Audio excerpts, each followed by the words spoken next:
Welcome, listeners, to another episode of Listen, Learn, and Love, hosted by Richard Osler.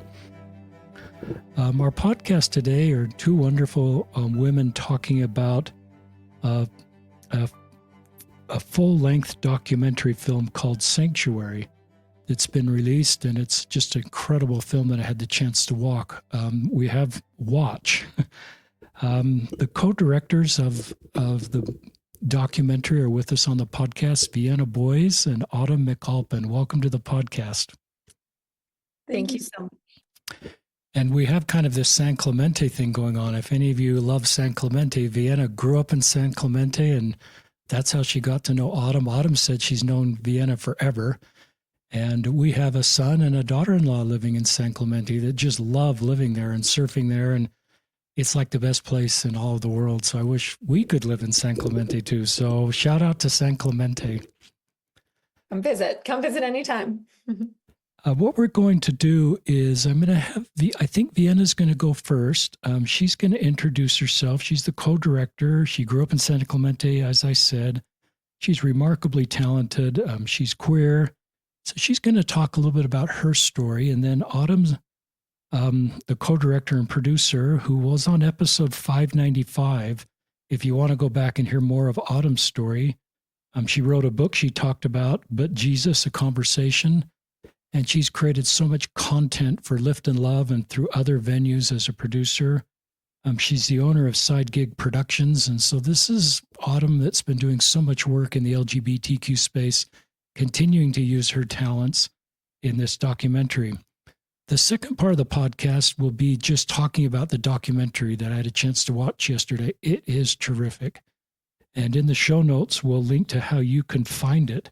We'll have the website in the show notes and also the Instagram account. I'm just going to mention the website right now. It is the word sanctuary, the word docdoc.com.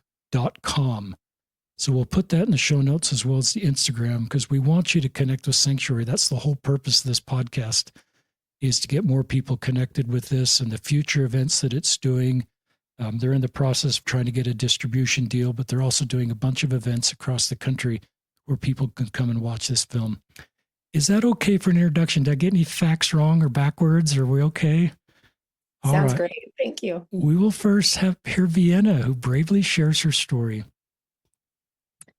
Yes, so I grew up, like you said, in San Clemente.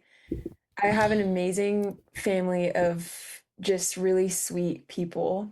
I have 4 older brothers, and I'm the caboose of my family. So not only am I the youngest, I'm also the only girl, and by a lot. And my brothers are so artsy and fashionable. My dad does fashion, and he's a designer, and my mom is a painter. So I grew up in this very creatively cohesive home of really sweet, thoughtful, a lot of men, but I'm also really close with my mom. And it was awesome. I've always been surrounded by the arts. I grew up being very religious in the LDS church, and my dad always being in the bishopric, and my mom was my young women's president my entire life. We would move all the time. I moved a ton when I was little, and she always was my young women's president. And so that was funny. Like, my spiritual leaders were my parents. And so that was really interesting. And when I was around 11, an interesting shift started happening in my family, where my older brother came out. Well, he had been struggling a lot with health issues, pretty significant ones, and they were really worried about him, and things were going poorly. And so, but eventually it came out that he was gay, and he was just deeply struggling. It was like ultimate panic and really difficult for him. So that was like really new to my family, but my parents were accepting and really great with him. And it was interesting because hindsight for me, I'm 11. My brother comes out to me and is just like grappling with this thing. He's describing his experience, and for the first time, I'm like, oh my goodness, everything you're saying, I know what you're saying. Like, I Wow. feel the exact same way. And that was terrifying because he had been going through all these really scary health issues and grappling with religion and all sorts of things. And this was like 10 years ago. So even society was kind of in a different place as well. And so I realized I was gay and at least that I liked girls. I wasn't sure. But that kind of started this cycle of intense anxiety and panic for me. And I just dove really hard into like God and relying so much on God and my spiritual life. And that was making me emotional. I haven't cried about this in a minute, but anyways, it was like so intense for me where I was like the only person that knows me and knows that this is happening is God. So I'm gonna just like talk it out and just walk this walk and my family's gonna be fine. They love Walker, they're gonna love me, we're gonna figure it out. And when I was 13, I tried to come out, but it was so confusing still, and I was so scared to tell my mom or my dad. But I tried to tell my mom, and it didn't really go well. And I just, so then I was kind of closeted again. And, but it was really tricky. There was like, I felt really close. I feel deeply like a spiritual person, like, feel very sensitive to and awake to the force, to the life force that exists and that is pulling us together. And I just like that's really it's the best thing ever. It's awesome to feel that and to recognize it and to learn about it and to connect deeply with myself because that's a in a big part like I figured that that's where it lives. Like the life force that we have inside of us is that's everything. So honoring that is beautiful. And the vocabulary I had was what I had in the LDS church. And so I'd like be looking at night in the LDS like homosexuality section and trying to figure that all out. And it was so, so scary. So scary. So my brother, man, I'm so sorry. I'm crying. You're doing a great job. You're so brave to share your story. Um, my brother had left the church and I was like, I can't believe he did that. Like I was so upset with him. And I just thought it was just the like, why would you do that? It's just like we're here, like God's real, all these things. And that was because I wasn't experiencing what he was experiencing. He was an out person.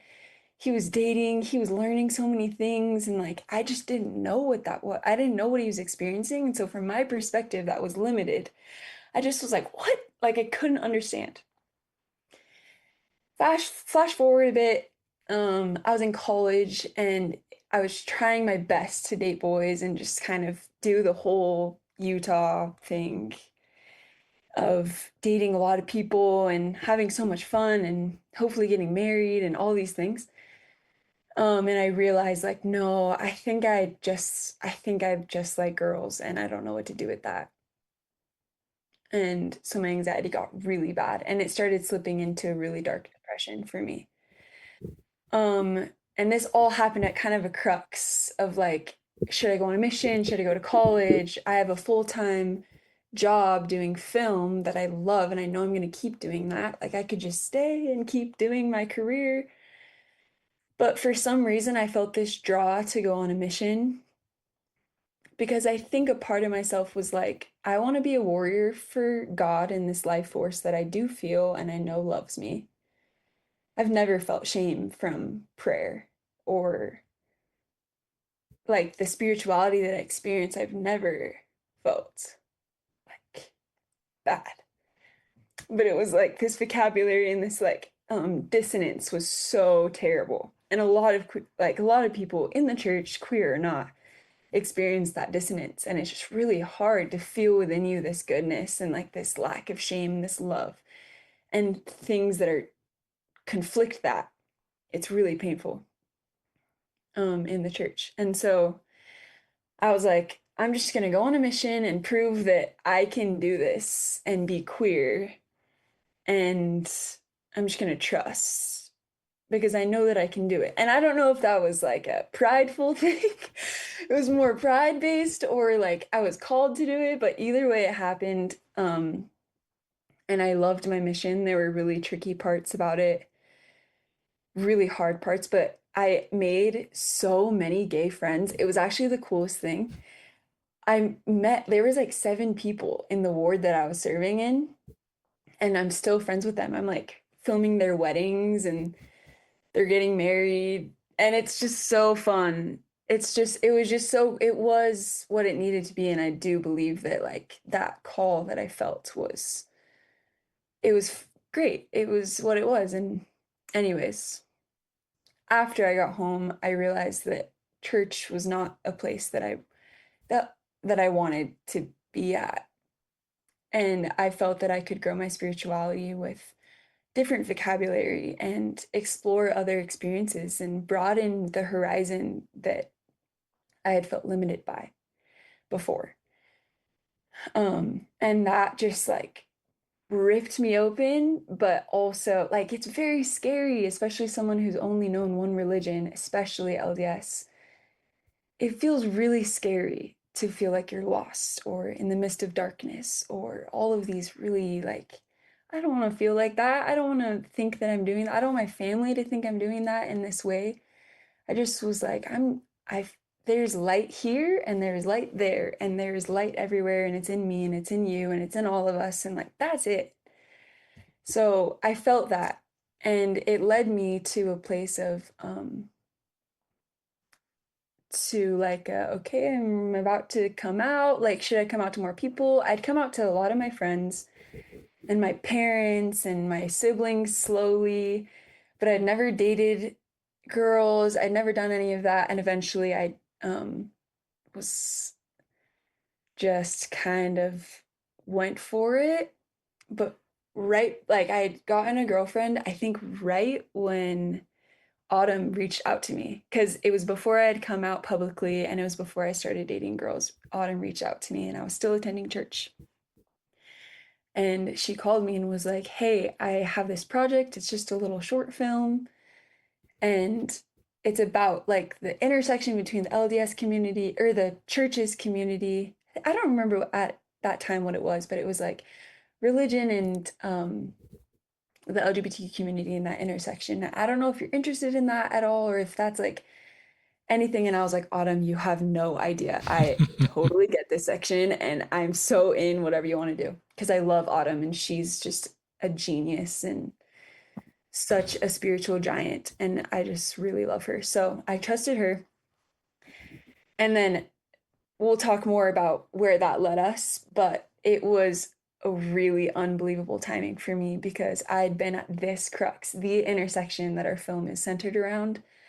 I was like right in the middle. It was my entire life. Like my heart was breaking, but also feeling alive in ways. And my anxiety subsided miraculously. Like I had been suffering with intense anxiety and going to therapy for years. And like the more I honored my unique self, the more I felt peace and like woke up happy to be alive and not scared anymore and just trusting myself. Like that experience was unbelievable and it was really scary, but I would do it a million times. It's so worth it to just honor yourself and whatever that looks like.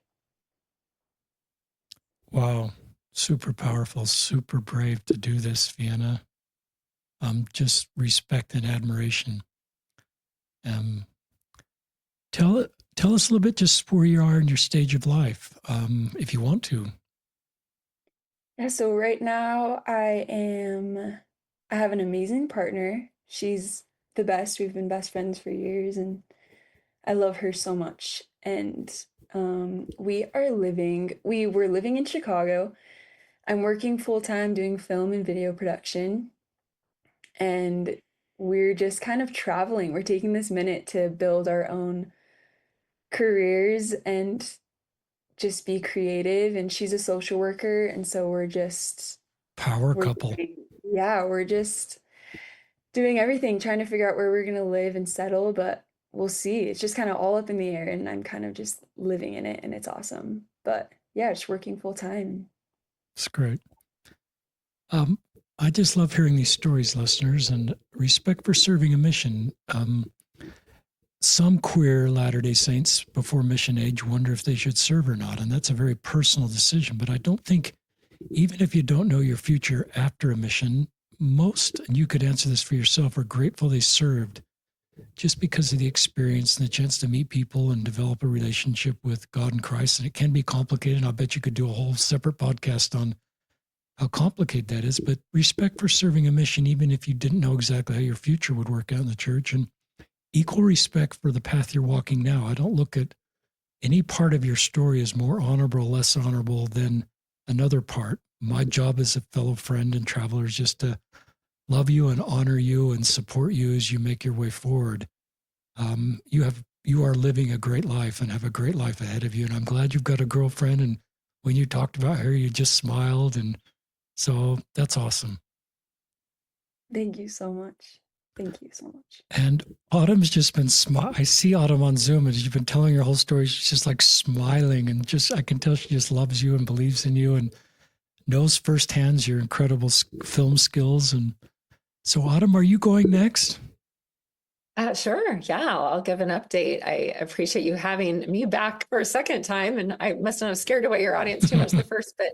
Just as a refresher as to my what's brought me in delving into this intersection space of LDS and LGBTQ is I have 4 kids and ranging now in age from 18 to 25.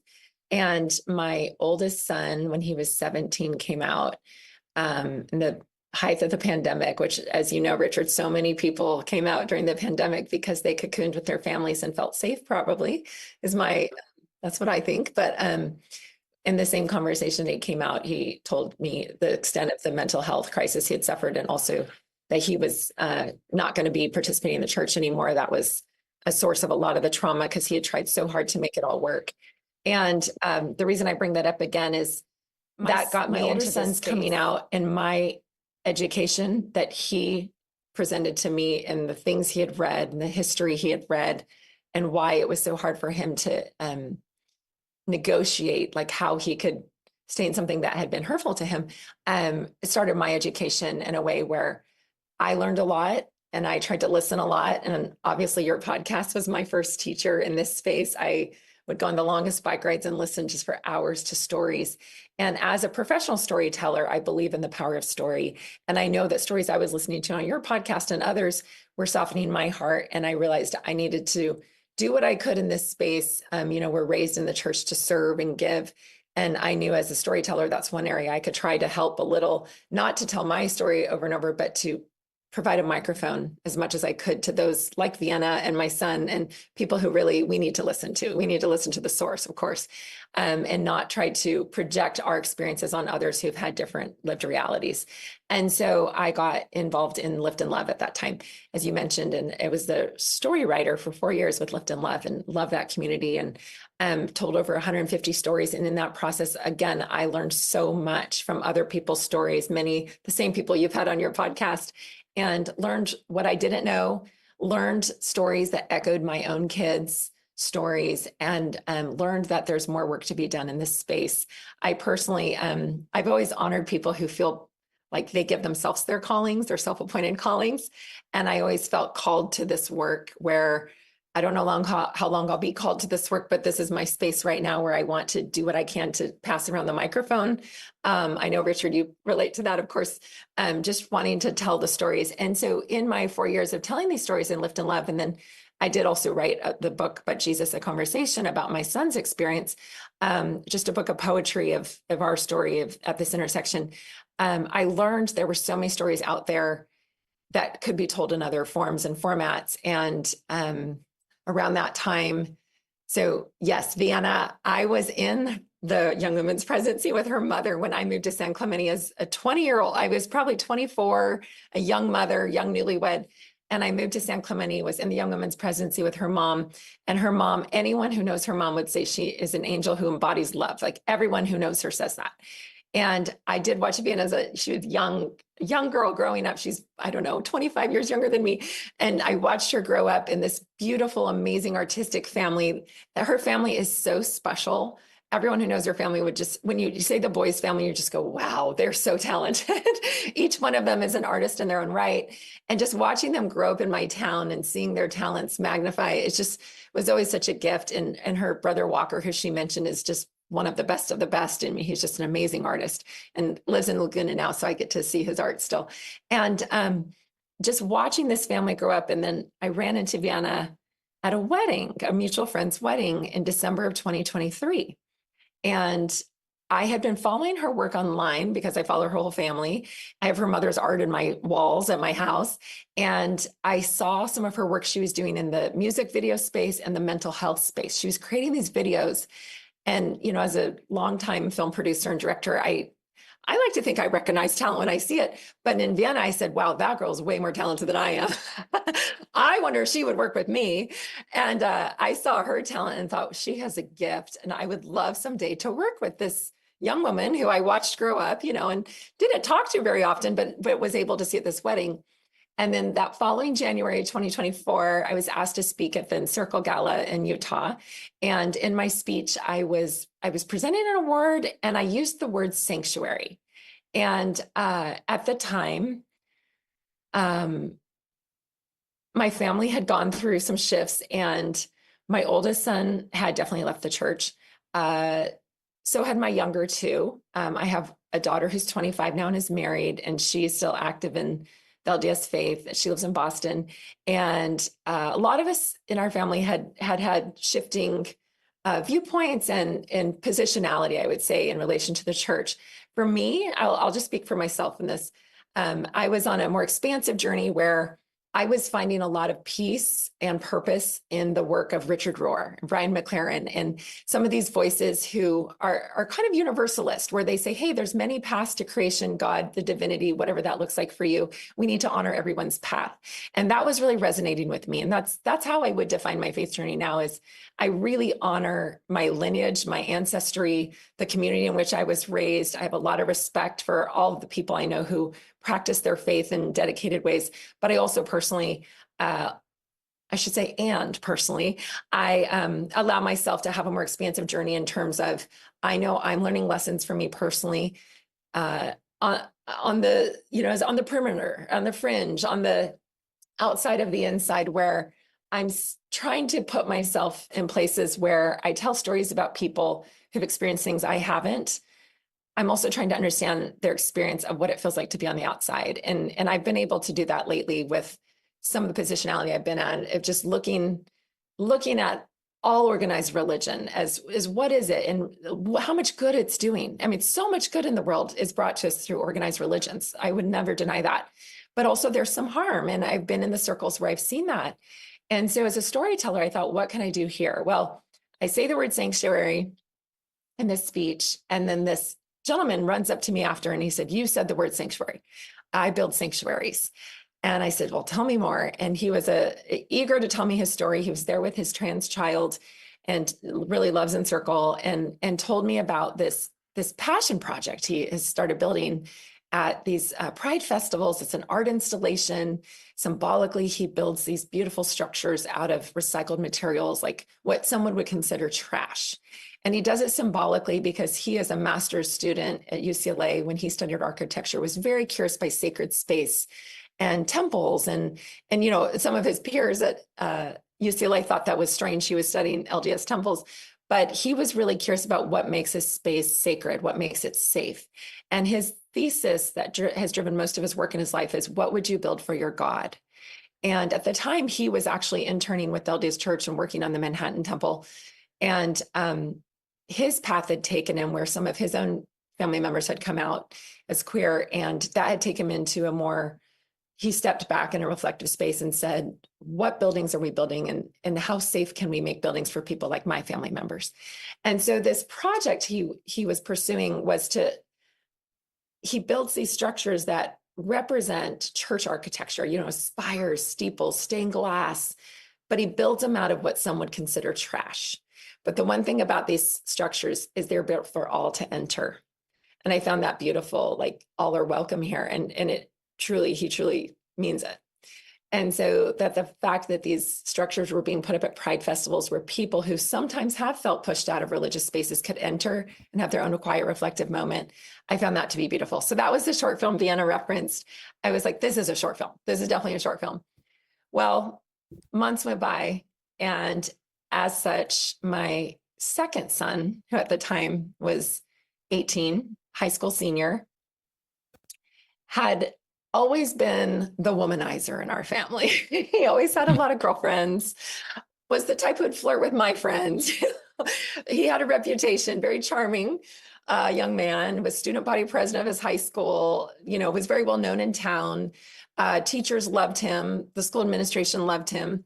I observed in his senior year, he started to really stand up and be more vocal about things that put him in places of discomfort with the norm of this rather conservative community in which we are living, both religiously and geographically in San Clemente. He started speaking up for a lot of his friends who I started to observe more and more were queer. And he spoke at a school board assembly meeting about a policy that he felt would be very harmful as the student body president of his high school. And I perceptively thought he was speaking out for his friends, Well, he got into NYU and was going to pursue his studies there. And toward the end of his senior year, told us that this new friend of his who'd been visiting us from NYU was actually his boyfriend. And my first son who came out, it was a surprise. I didn't know, but once I wrapped my head around it, it wasn't as much of a surprise, I'll say. Like, he hadn't pursued women the way my younger son had. The second son, it surprised us. It was more of a surprise. And I asked him before, I told him I was coming to chat with you, and I said, he doesn't like labels either. He's not a label guy, but I said, do you want me to say how you identify? He's like, oh, probably bisexual. He's not a label guy, but he was attracted to this guy. And this is someone who had had girlfriends for years. Well, I didn't know he'd also had some boyfriends too, or not boyfriends, but he'd been interested in guys, and his young self that in fifth grade knew he had these attractions. Actually, he said he always knew his older brother was gay and thought you could only have one gay person in a family. Well, all of us on this conversation know that's not true from the circles we work in now. But he assumed that was the case. And so he thought, well, I couldn't be gay if, my brother is. But he, as he grew and matured, realized this was part of him. And it took me longer to wrap my head around that coming out, because it just wasn't what I had witnessed. And then as I saw him grow and mature and enter relationships with same-sex individuals, I saw this new sensitivity inside of him that all of a sudden it made sense that he had been posturing, and he's a big personality, bigger than life. And I realized a lot of that, he was able to come into his own and be more comfortable with who he was. And then it was very easy for me to believe him. And I hate to say I didn't believe him. It's not that I didn't believe him, but it took me a minute, as many of us parents, it took me a minute to wrap my head around it. Well, he became interested in this film project and was able to be on, both of my sons were able to be on our set at least once or twice, and be a part of this. And again, I want to be in the background with stories like this. I want Vienna's story to be the story here, today, but I do feel it's so important to give microphone to these stories where we can, and just let people share their experience, because I know I've been humbled and brought to the ground by learning in this space from other people. There's so much to learn for those of us whose lives haven't been as complicated in this way.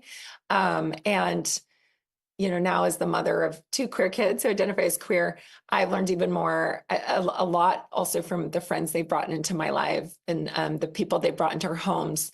And I have bonus kids. I'll just say that. I have a lot of bonus kids. I have kids who stay here who haven't been accepted by their families. I've had kids from my kids' high school who have had to leave their homes in the middle of the night, for various reasons, or not been safe. I get a lot of late night calls and reach out still from parents who are like, what do we do? How do we survive this?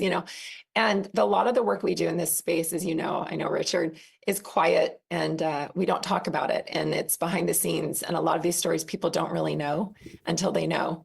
And usually people don't care until it's someone they care about. And so that's why it's so important to put the microphones out there, which is what our film, I hope, is. That was terrific, Autumn McAlpin. Just to share more of your story, and especially with your second son coming out. And I think it's good for parents to hear that each story is different. And here you are, this ally creating all this content. You still have to wrap your head around this kiddo who doesn't fit maybe the box of your older son. So that's just terrific. And Autumn has probably created more content in this space than anybody on the planet in the intersection of LDS outside and of you, Richard, outside of you. Well, I've just done podcasts. You're kind of multidimensional between books and documentaries and the Lift and Love stories. Those stories take a lot of time, 150 stories. So, and I love that Vienna called you a genius, and you won't like that label. I can see you're shaking your head. She's the genius. Oh, wait till we tell you what she's done on this film. But thank you for sharing more of your story and just helping LDS parents and all you do to keep their family close together. And listeners, when I hear stories of people walking different roads, I kind of said this with Vienna, I think my younger self would be nervous or feel like let down or want to point them in a direction I feel is best for them. My current self just honors everybody in their individual journey. And our doctrine is hear him. And I just let, people have to figure out their own future. And I think they do better when they own it and they do it in their best self. Not out of anger or response to something else, but just chart their own story. And those of us around them just love them and support them and leave any judgment or worry about our eternal family at the feet of Jesus. And just, we can love. Our job is to control the outcome, but preserve the relationship. And you are modeling at that so well in your individual stories. So it's just a beautiful part of your stories are part of our beautiful human family. I think, one of the things you both mentioned is your youngest son knew way early, and Vienna knew at age 11. So that's, I think people know, in my experience in this space, people know really early. They may not have the vocabulary, the experience, but they know really early. And so I think that's a good thing to think about as parents, and just to create an environment where if you do have queer kids, that they feel comfortable coming out. They're hearing supportive messages, so they already know how parents will respond. But let's hear more about Sanctuary. So I'll turn it back to either of you to share more about Sanctuary. Well, I guess we'll go back to, so I met Doug in January, Doug Staker, who's the architect behind the beautiful project. And Vienna and I had just encountered each other at the wedding.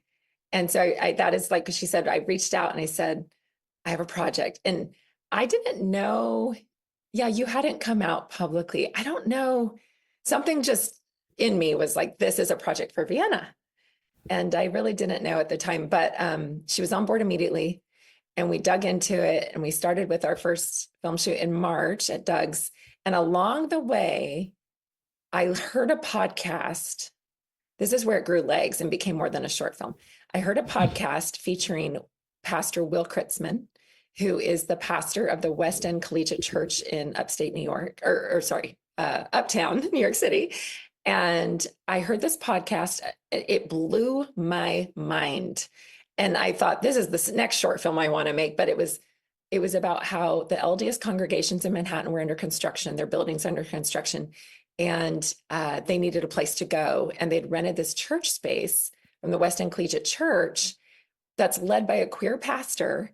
And they have pride flags up in this church building. So my visuals went to this idea of these little primary kids walking under pride flags into LDS church, which in San Clemente, California seems unfathomable because of the climate here. I just thought, I can't even imagine this happening in Utah, Idaho, Arizona, California. And it was fascinating to me that was happening in New York. And I dug into it, and Vienna and I were like, let's explore this. And I was thinking it was a separate film. And then we got into it and realized that Doug had worked on that Manhattan temple that was then under construction which was now, the attendees were going to this Will's church. And we thought, is there a bridge here of this? And then we reached out to Will, and luckily Will who's just amazing and fabulous in every way, was more than happy to be part of the film. And he started pointing us to luminaries in the liturgist space, which I didn't even know what that was, but there's this, in architectural theory, which Doug Staker is very familiar with, there's liturgists who go in and consult in church spaces, whether it's at churches or synagogues or cathedrals, temples, and they consult, the builders on how they can be more ecumenical or, better or inclusive. Well, Will Kritzman had studied at Union Theological Seminary at Columbia University under this nun named Janet Walton and this priest named Richard Bosco, who are both luminaries in the art of sacred space. Well, it turns out Doug Staker had also studied these people's writings and their philosophies. So the bridges and the synchronicity of these stories started bridging closer and closer and closer, to the point where Vienna and I were blown away. And we were like, this film is so much bigger than us. There are forces beyond us wanting this film to get made in a bigger way. And so, okay, Vienna, why don't you talk about how we got the process started, what it looked like? Well, and I do have to set it up by saying that we knew we didn't have a lot of money for this film. We hadn't reached out to investors yet. And we ended up thinking, well, let's just see how far we can go, just the two of us. Wow. And with Vienna, and it'd be impossible because she literally does it all. I mean, I can schedule and budget and arrange and interview and do those things, but this woman, anything creative on screen is her. She shot the film, edited it, lit the sets, did the sound, all the post, edited the film, did music, did color, did the sound design. I mean, she did almost everything. So, wow. So Vienna, why don't you talk about you coming on board, your process, how we did this? You're so nice, Autumn. I'm seriously like it's been really fun and honestly magnificent to experience this project together and kind of collecting all of these people, because first of all, when I start, like, all of the things that we did and we worked on, and all the interviews and all of the film and all of the techniques and all of the things, I was learning so fast, and it was just the best experience ever, emotionally and also like literally. It was like, this is my biggest passion. When I was 11 and realized I was gay, it was like that same amount of time I was like, I'm gonna be a director. Like, I was like one of those kids who was obsessed with like, I'm gonna make movies with my friends and we're gonna do this. And so it's been a dream come true to work with Autumn. She's the best. But yes, so we started filming. We scheduled all these people, all the people who kind of had these crazy spiderweb, perfect transitions to each other, making up this huge story that at first, when you're making a documentary, you don't have a script normally, like narrative films do, where everything's pretty mapped out and you can structure a story before it even is shot. And documentaries are kind of opposite, where you kind of get an idea of how this is going to look, but in reality, like, you kind of write the script after and create the story structure after. And so we had filmed everybody in New York and Boston and Kentucky and Salt Lake and Idaho, and went to New York Pride, Utah Pride, Idaho Pride. And the whole purpose of the film was like, and something that we value a lot, like Autumn said before, is how powerful proximity is in understanding and empathy and caring. And when somebody close to you is hurt, it matters to you. But if you never hear about the person that's hurting, you probably won't care about that subject as much. And hopefully you do, but if you don't, proximity is extremely powerful.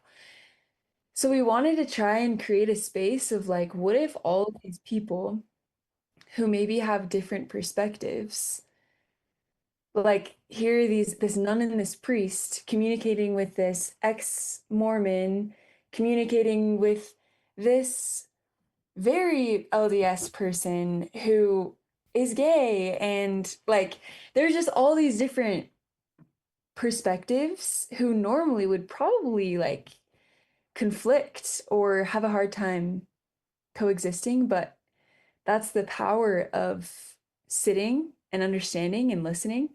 Because in this one film, we were like, what if we made it like a conversation between these people and sharing their voice in a way that feels honest and raw and honors everybody's stories and doesn't push anybody out, and just kind of like, hopefully everyone can approach it and be like, oh, there's something I can do. This matters.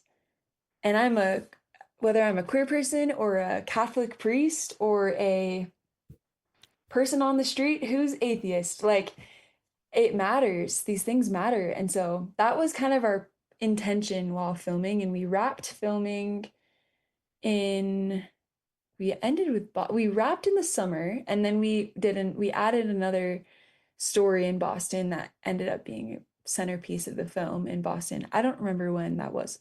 Yeah, that was in November. Should we talk about that too, that story? Please. So we had wrapped, we thought we were done shooting. We thought we were done. And real quick, I'll mention, I mean, most of your listeners are going to know a lot of the voices in our film. I mean, we had start at the top, Allison Dayton, you know, when I say the top, I mean, like, probably your listeners know these voices.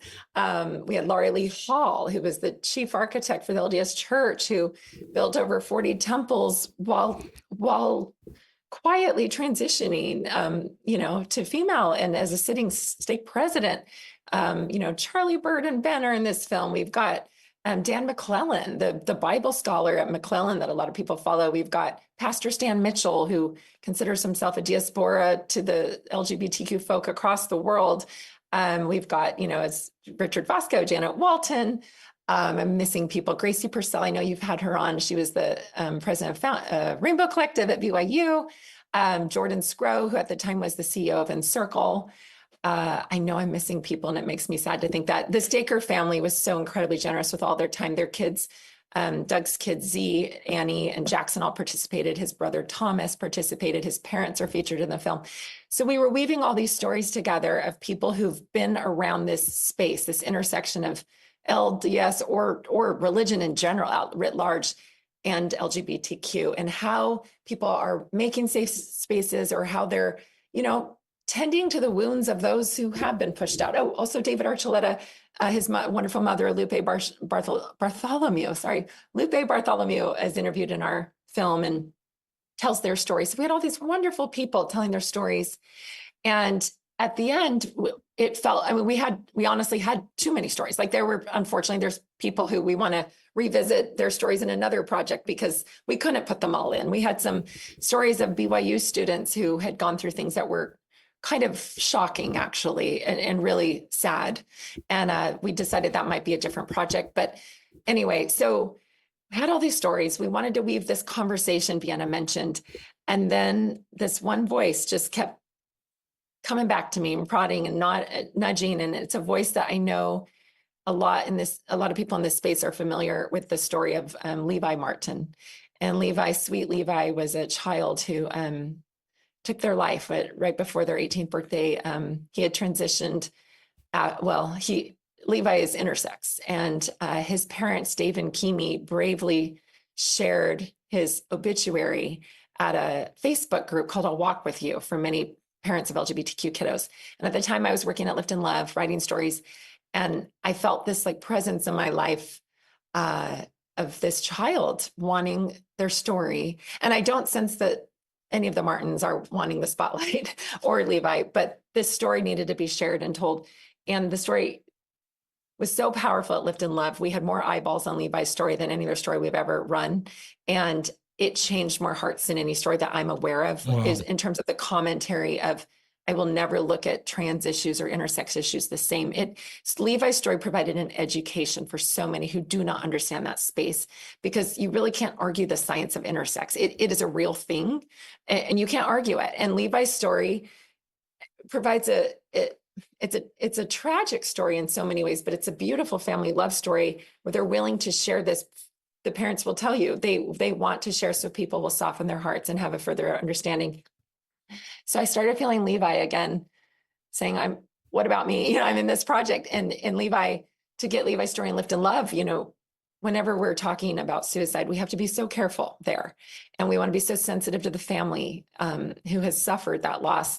And, just we know that's not the ideal outcome for, people. So we have to be sensitive. So I was like, is this the right place for this story? But the idea wouldn't go away. And I felt Levi's presence, and I reached out to the parents who I'd already been in touch with before twice and didn't get a response. And Dave likes us to share this story. His father likes us to share the story. We didn't get a response. And I thought, I don't want to bother these sweet people. I've already, they've already shared once. I want to leave them alone. And then a month later, I was kind of in a spiritual practice doing some work, and Levi came back, and it was the nudge again. And I thought, and I sensed that Levi was also concerned about his parents and their feelings and their comfort level, but I needed to ask one more time.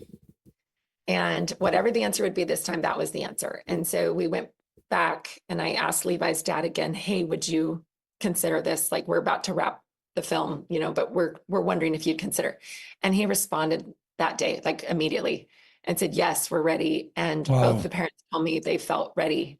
There was something about that day that they knew it was right. And their story ended up, like as Vienna said, being one of the centerpiece stories in our film, in terms of, it's just such a powerful story. And this family is so incredible and beautiful, how they are willing to share what they learned through their child so that others might be able to have a softening of heart. And right now, in the current climate, in so many realms across this country, it's really hard for certain people to want to lean into a story that might not be familiar to them. And our greatest hope with this film is that someone might be willing, who maybe otherwise wouldn't have been, to say, wait, maybe I don't know everything. Maybe all these things I've been taught that are like being pushed in my face or shoved in my face, and I don't understand and make me uncomfortable. Maybe I don't really understand. And so that's our hope with each of the stories in this film, is that they might soften the right people, just to say, hey, we're all humans. We're all doing our best. We're all walking each other home to whatever that home might look like. And maybe we can do a little bit better by softening to each other. It's just such a tender documentary. I wrote down some thoughts.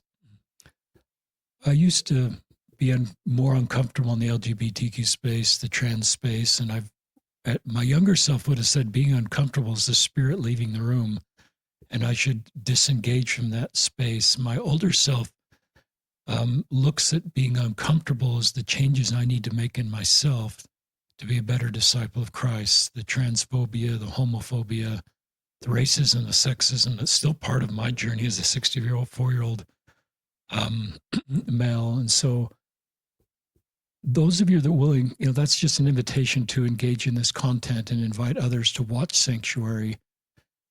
Just as you two have both beautifully visualized these stories, people are hard to hate close up, move in. I too am really sensitive about my trans friends. I pray, I am sad, I think about them. I see this pattern where we just sometimes in society need a villain, need someone to rally the troops around to create fear. Jesus got a following by not doing that. There was no one following Jesus because of fear of another group. They were following Jesus because of all the people on the margins that he was helping to feel loved. So when I think of trans people, I think of the Good Samaritan. I think of the woman with an issue of blood that had been set on the margins, and then he brought her out of the margins. And there was nothing wrong with her, just like there's nothing wrong with trans people. So I pray for better days, and I worry that political ideologies informing Latter-day Saints how they should feel about people. And so I just encourage us to watch Sanctuary and read the New Testament to see how we should feel about people. I have one copy of a suicide note that any parents have ever shared with me, and it is Dave and Cammie's. I love that he held that paper, the original, as he read from it. And I'll read one line from Levi's suicide note that I believe Dave read. I am terrified of how society treats trans people. And this was 2 years ago. And no one should be terrified of who they are. And as disciples of Christ, we just have to do better. I'd love to just read a few things as I watched the film, just real quickly. I love that you dedicated it to Levi Martin and Preston Grant. Um, I love learning about Doug Staker, as you've talked about Z, Doug's daughter, Thomas, his brother, and Thomas's journey of being separated from his lovely parents. And that was a beautiful, caught me off guard. That I don't want to tell the whole story. But there's more to that story than just Thomas being sideways with his parents. I loved hearing Lupa Bartholomew and David in that beautiful story. I love hearing from Laura Lee Hall, this incredible church architect, transgender woman. One thing she said that was really powerful: I can't do Mel anymore. And as a coincidence, my physical therapist that helps me stay running was her. One of them, they were companions on their mission together. I can't remember who was the trainer and who was the trainee, but it was first for one of them. And that physical therapist back in the church has read her book and honors her pronouns and honors who she is. And I just thought that was great. I love the story about Z. I love Vaughn Larson, who said something. When you watch a movie like this, listeners, you'll hear things that I didn't hear, and I'll hear things you didn't hear. And sometimes I'm watching it through the lens of an ally a little bit, but you, if you're queer or a local leader, a parent, you may watch it through your lens, and it really helps you. But Vaughn said, love is a verb. It requires action. So sometimes I get frustrated when we say we love everybody. That seems like a hollow platitude about, especially when it's directed to queer Latter-day Saints. And we need to, do things to help proactively know that they're welcome here. And love hearing from Thomas McConkie. I love Michael Soto, this wonderful trans person. He said something, and you know these lines better than I do, Vienna and Austin. He said the trans agenda is to have an average life expectancy. And then I loved hearing from David Martin and his wonderful wife, Cammie, who wasn't on, but there. Stan Mitchell is someone as an ally I look up to, and really good insights. He said, speaking of Christianity in general, I think we haven't done something wonderful, or maybe his church in particular. We have not done something wonderful. We've just stopped doing something horrible. And so, and he said, for allies, this was really helpful for me. If you're an ally, not getting hit by the stones thrown at LGBT people, you are not standing close enough. So, and I could go on, Dan McClendon, you've talked about. And then this beautiful story that you talk about of the church across the street from the LDS Church in Manhattan that's under renovation. And the local leaders, as you point out in the video, they didn't go rogue. This was all part of the, an approved thing. And no one sold out our doctrine to do that.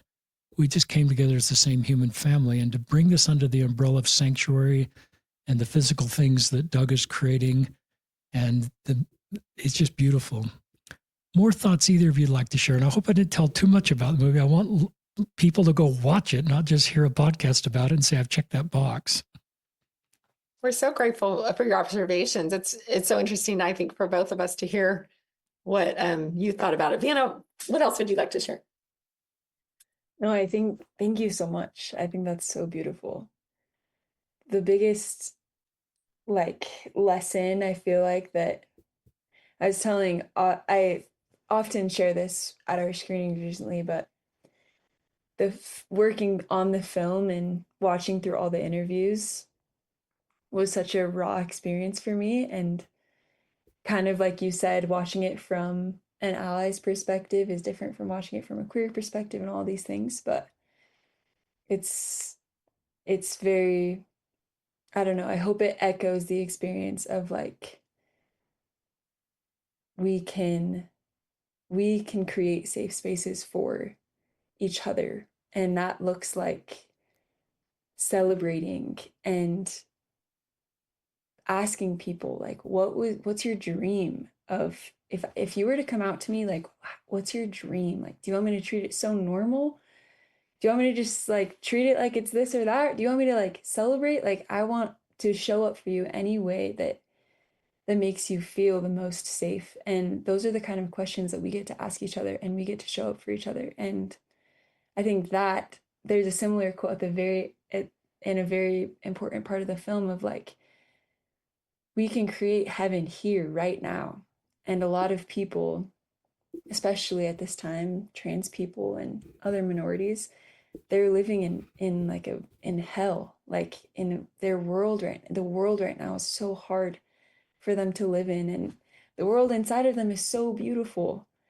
And so just allowing that world to be beautiful out and in it's just, it'll save lives and preserve lives. So Yeah, that's so smart, Vienna, and so true, and was definitely woven into the fiber of what we wanted to do with this film.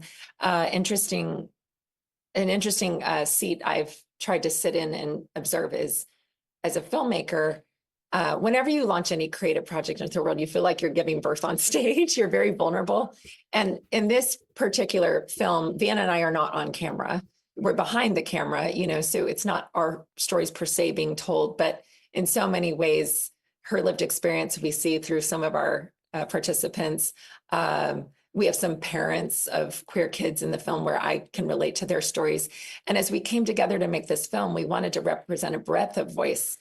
We didn't want it to be an anti-Mormon or anti-church film. We didn't want it to be everyone needs to go be queer film. We wanted it to be real, just real, like what's real here. And Vienna really wanted to show queer joy. That was a phrase she used a lot as we shot. And we asked a lot of people, what does queer joy look like to you? Because a lot of the people on camera are people who are at Pride festivals, like being able to feel safe for a day and experiencing queer joy. And so many who don't relate to what that might feel like think, well, what, I've heard phrases like, why do you have to have pride? Why do you get a parade? Why this, why that? And until you're in that space and understand the importance of being able to feel safe in a safe space for a day, like it might not make sense to you, but watching Vienna light up as she asked people, what does queer joy look like for you?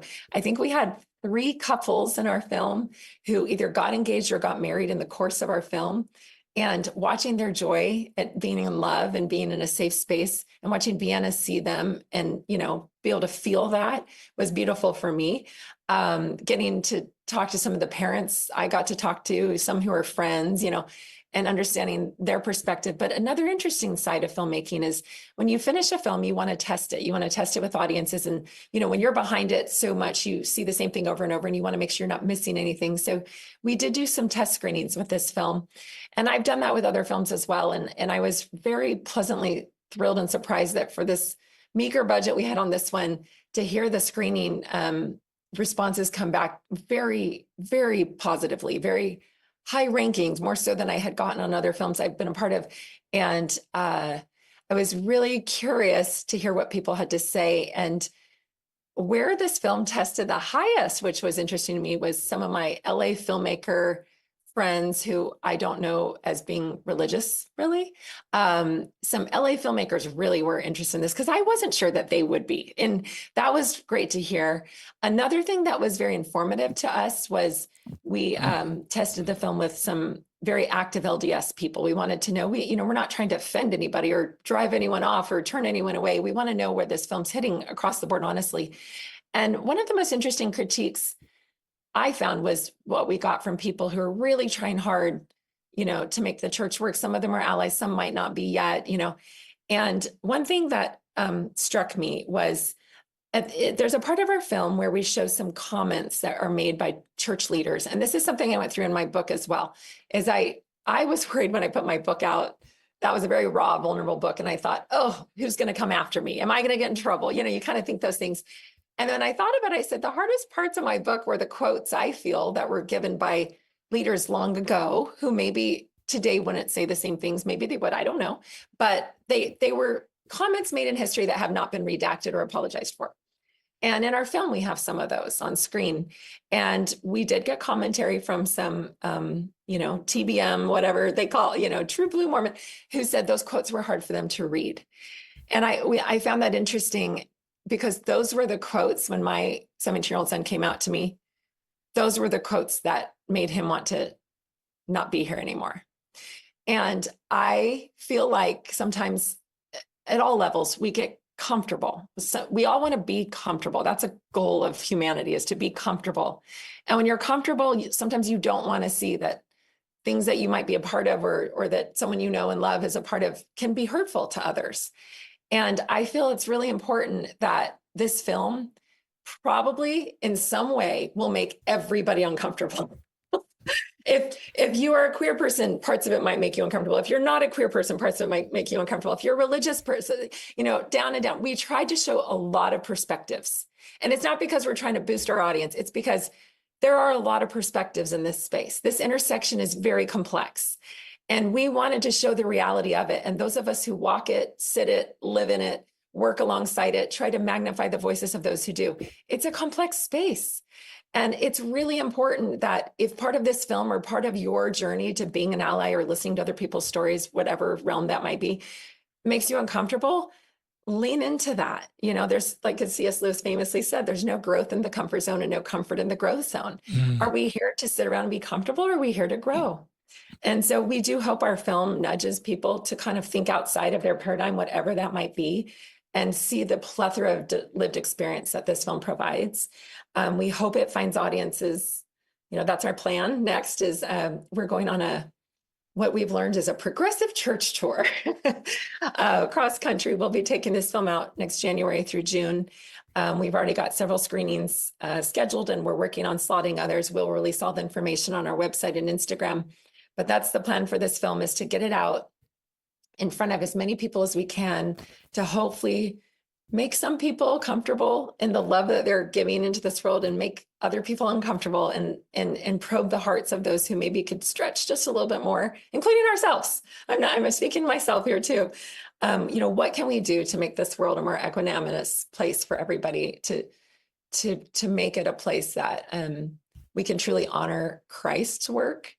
That's something I was doing an earlier study today where I read something that said religions often demand church service, that we show up for a church service, whereas contemplation and spirituality demands that we show up to serve our fellow humans.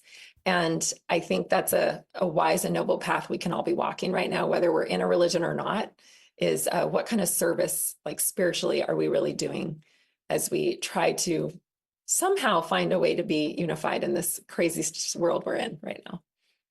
Well, and to provide sanctuary. Super powerful. I don't like sometimes to end podcasts because there's so much more we could talk about. I love that you talked about the feedback different groups get. This is your expertise with your production company, and this isn't a one-off for you. Autumn, you've done this a lot. So that feedback is really helpful, and I'm glad it's received so well. I consider myself active LDS. I enjoyed it. I learned some things, which is part of my journey as an ally. I love that you addressed that some groups are uncomfortable, and I saw those quotes, and I have seen them before, listeners, and I probably felt like some of your listeners 10 years ago or 5 years ago when I saw those quotes. But one of the things I wish we did better is to proactively unteach what we used to teach. And so maybe those quotes are helpful to remind us what we used to say, and I wish in a way we would own up to those quotes, to your point, and just let members know this is what we taught. The restoration's ongoing. We were speaking with limited understanding, which is what we talked about with Blacks before they got the priesthood, and just sort of own those quotes and say, we don't teach this anymore. This is what we teach, that sexual orientation is not a choice and you can't unchange it, is what the current church feeling is about that. And so I think that's really helpful to show those quotes, and it's part of the growth that, I certainly need as an ally, and for all of us as we're trying to come together. So I think those quotes are good. I love Levi reaching out to you and your sensitivity to Levi. I do believe that, people that we've lost are there and want to be remembered. They're still human. It is a human motion that doesn't go away in a resurrected body on the other side to want to be remembered and understood. And so I have to think you heal Levi's heart when you create a movie, a documentary like this, and Levi's aware of this, and Levi's parents are talking about Levi, and same with Preston Dayton, that Allison and Jake are talking about Preston, someone who I've never met, but I'm aware of his story, and Stockton Powers, which is one of the young men who died by suicide that you would know, that really got me into this space. And I think it's great that we talk about these people that are gone.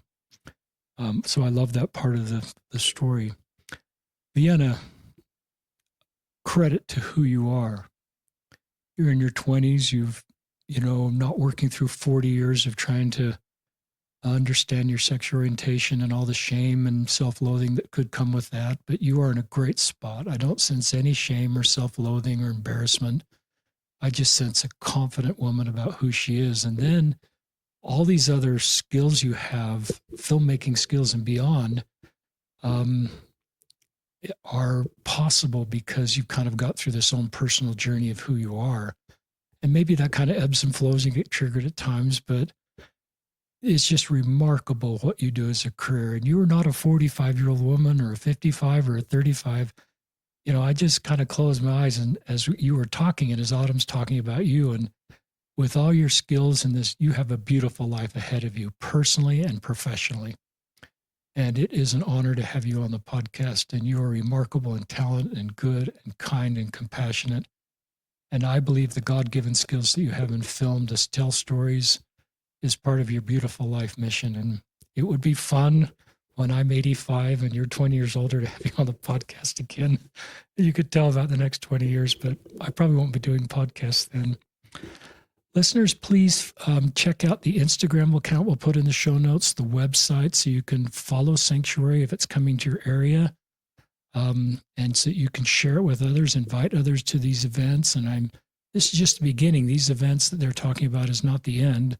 I think they want to get distribution rights and feel that will come at the appropriate time so more people can view this. Anything else either of you'd like to say before we close?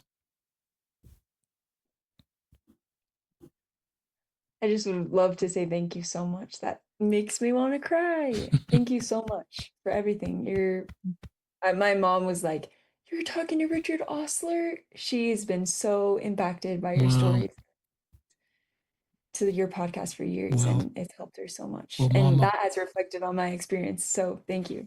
And if your parents are listening, they are. It sounds like they know this, but you have an incredible daughter, and her story honors your whole family. And when we talked ahead of time, I could tell she loves her parents. Well, you talked about your mom. I assume your dad's alive. And I don't. So that's a great family love story.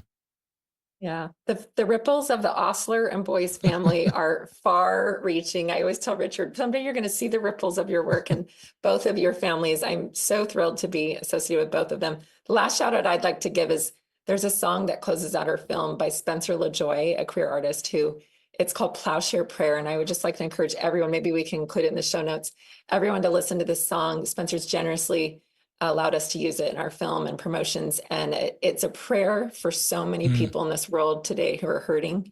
It's just one of the most beautiful songs. And when I first heard it, and Doug first heard it, and Vienna first heard it, I think we all had it on repeat for weeks.